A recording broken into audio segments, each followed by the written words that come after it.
बृहस्पति देवता की जय। बृहस्पतिवार के दिन जो भी भक्त सच्चे मन से बृहस्पति देवता की कथा श्रवण करता है, बृहस्पति देवता की कृपा से उनके सभी कष्ट दूर हो जाते हैं, साथ ही सभी मनोकामनाओं की भी पूर्ति होती है। आज की इस वीडियो में आप सुनेंगे बृहस्पति देवता की संपूर्ण कथा। कथा शुरू करने से पहले कमेंट बॉक्स में बृहस्पति देवता की जय अवश्य लिखिएगा। हमारे चैनल को अगर सब्सक्राइब नहीं किया है तो जरूर सब्सक्राइब कर लीजिएगा, ताकि हर दिन के व्रत और त्योहारों की कथाएं आपको समय पर मिल सकें। श्री बृहस्पतिवार व्रत कथा। भारतवर्ष में एक प्रतापी और दानी राजा राज्य करता था। वह नित्य गरीबों और ब्राह्मणों की सहायता करता था। ये बात उसकी रानी को अच्छी नहीं लगती थी। वो न ही गरीबों को दान देती और न ही भगवान का पूजन करती थी, और राजा को भी दान देने से मना किया करती थी। एक दिन राजा शिकार खेलने वन को गए हुए थे, तो रानी महल में अकेली थी। उसी समय बृहस्पति देव साधु वेश में राजा के महल में भिक्षा के लिए गए और भिक्षा मांगी। रानी ने भिक्षा देने से इनकार कर दिया और कहा, हे साधु महाराज, मैं तो इस दान पुण्य से तंग आ गई हूँ। मेरा पति सारा धन लुटाते रहते हैं। मेरी इच्छा है कि हमारा धन नष्ट हो जाए, फिर न रहेगा बांस, न बजेगी बांसुरी। साधु ने कहा, देवी, तुम तो बड़ी विचित्र हो। धन संतान तो सभी चाहते हैं, पुत्र और लक्ष्मी तो पापी के घर भी होने चाहिए। यदि तुम्हारे पास अधिक धन है तो भूखों को भोजन दो, प्यासों के लिए प्याऊ बनवाओ, मुसाफिरों के लिए धर्मशालाएं खुलवाओ। जो निर्धन अपनी कुंवारी कन्याओं का विवाह नहीं कर सकते, उनका विवाह करा दो। ऐसे और कई काम हैं जिनके करने से तुम्हारा यश लोक परलोक में फैलेगा। परंतु रानी पर उपदेश का कोई प्रभाव न पड़ा। कहने लगी, महाराज, आप मुझे कुछ मत समझाइए। मैं ऐसा धन नहीं चाहती जो हर जगह बांटती फिरूं। साधु ने उत्तर दिया कि यदि तुम्हारी ऐसी इच्छा है तो तथास्तु। तुम ऐसा करना कि बृहस्पतिवार को घर लीपकर पीली मिट्टी से अपना सिर धोकर स्नान करना, भट्टी चढ़ाकर कपड़े धोना। ऐसा करने से आपका सारा धन नष्ट हो जाएगा। इतना कहकर वह साधु महाराज वहां से आलोप हो गए। साधु के कहे अनुसार बातों को पूरा करते करते रानी को केवल 3 बृहस्पतिवार ही बीते थे कि उसकी समस्त धन संपत्ति नष्ट हो गई। अब भोजन के लिए राजा का परिवार तरसने लगा। तब एक दिन राजा ने रानी से कहा, हे रानी, तुम यहीं रहो, मैं दूसरे देश को जाता हूँ, क्योंकि यहाँ पर सभी लोग मुझे जानते हैं, इसलिए मैं कोई छोटा काम नहीं कर सकता। ऐसा कहकर राजा परदेश चला गया। वहां वह जंगल से लकड़ी काटकर लाता और शहर में बेचता। इस तरह से वह अपना जीवन व्यतीत करने लगा। इधर राजा के परदेश जाते ही रानी और दासी दुखी रहने लगी। एक बार जब रानी और दासी को 7 दिन तक बिना भोजन के रहना पड़ा, तो रानी ने अपनी दासी से कहा, हे दासी, पास ही के नगर में मेरी बहन रहती है। वह बड़ी धनवान है। तू उसके पास जा और कुछ ले आ, ताकि थोड़ी बहुत गुजर बसर हो जाए। दासी रानी की बहन के पास गई। उस दिन गुरुवार था और रानी की बहन उस समय बृहस्पतिवार व्रत की कथा सुन रही थी। दासी ने रानी की बहन को अपनी रानी का संदेश दिया, लेकिन रानी की बहन ने कोई उत्तर नहीं दिया। जब दासी को रानी की बहन से कोई उत्तर नहीं मिला, तब वह बहुत दुखी हुई। उसे क्रोध भी आया। दासी ने वापस आकर रानी को सारी बात बता दी। सुनकर रानी ने अपने भागी को कोसा। उधर रानी की बड़ी बहन ने सोचा कि मेरी बहन की दासी आई थी, परंतु मैं उससे नहीं बोली, इससे वह बहुत दुखी हुई होगी। कथा सुनकर और पूजन समाप्त करके वह अपनी बहन के घर आई और कहने लगी, हे बहन, मैं बृहस्पतिवार का व्रत कर रही थी।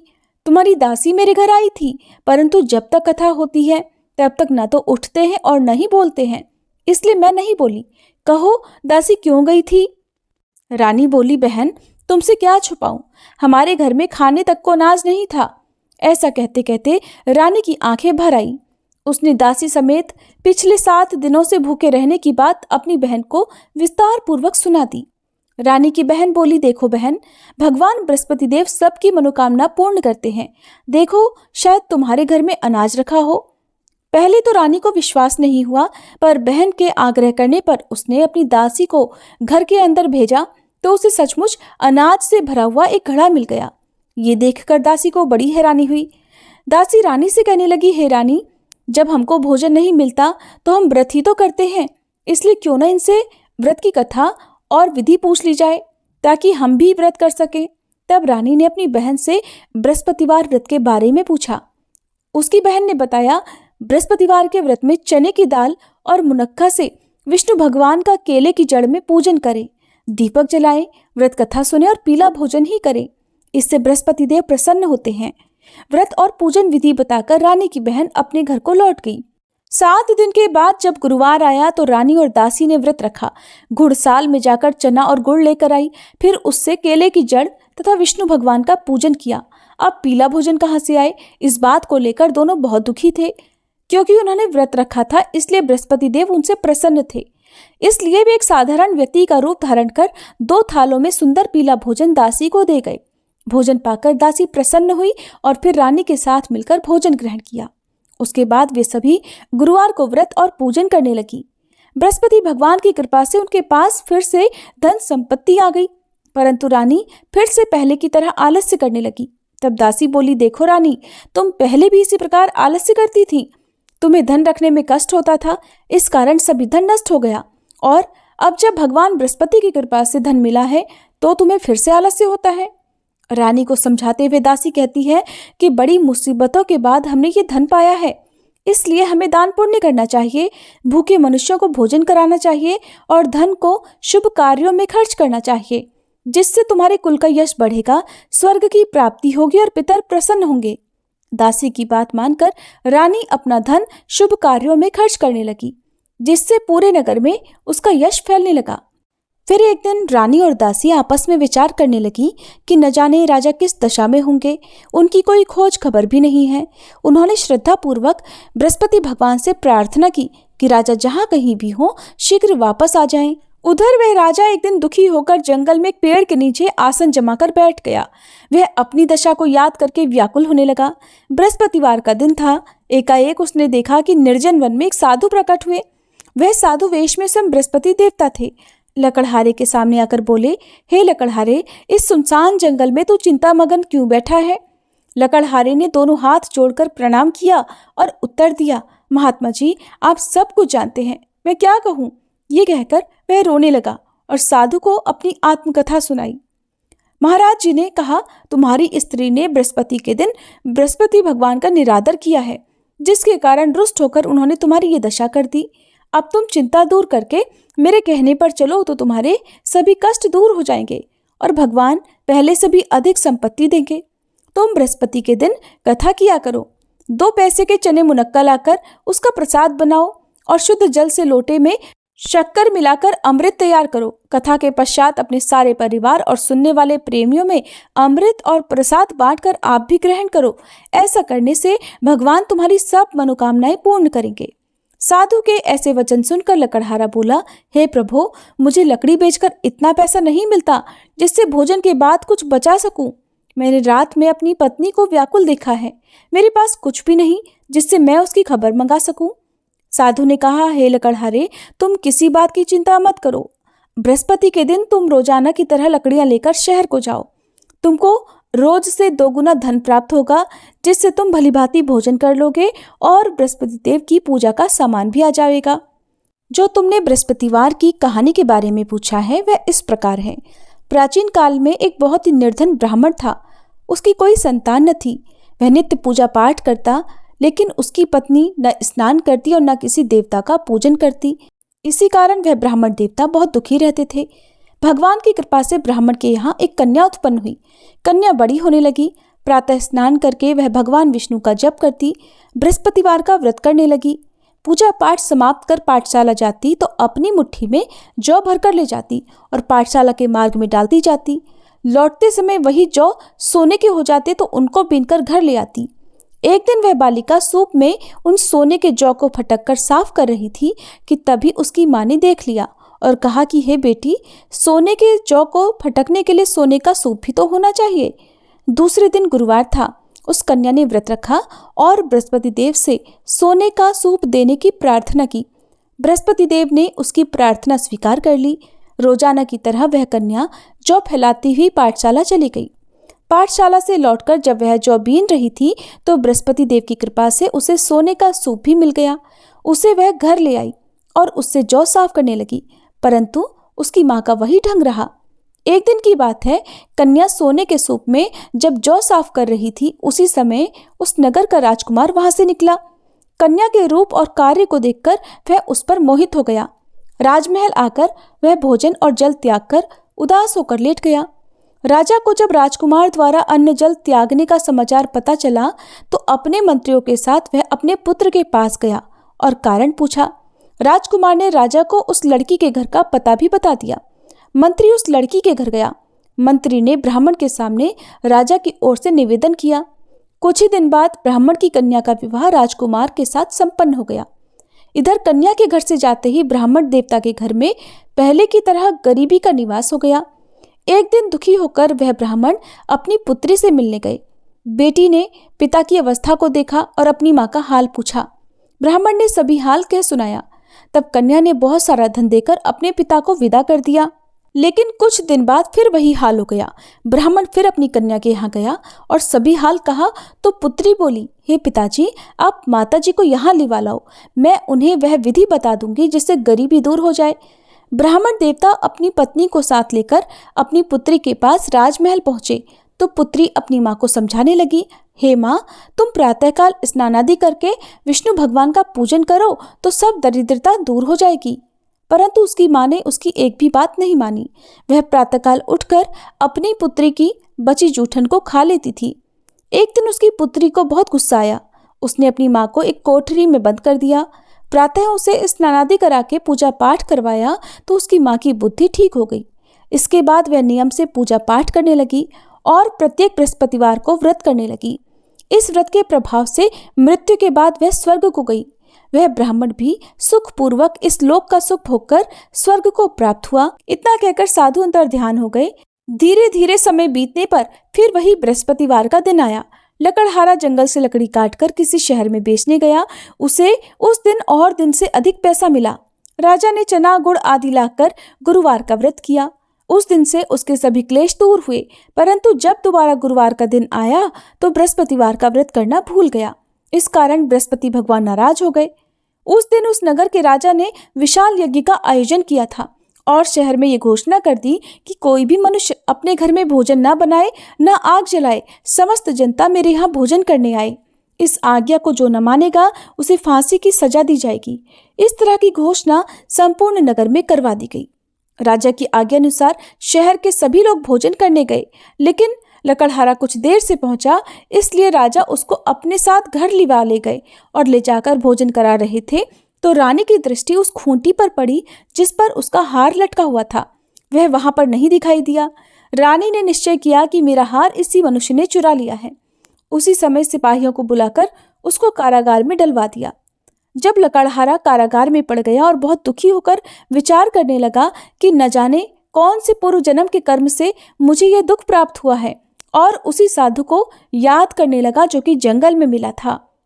उसी समय तत्काल बृहस्पति देव साधु के रूप में प्रकट हुए और उसकी दशा को देखकर कहने लगे, अरे मूर्ख, तूने बृहस्पति देव की कथा नहीं करी, इस कारण तुझे ये दुख प्राप्त हुआ है।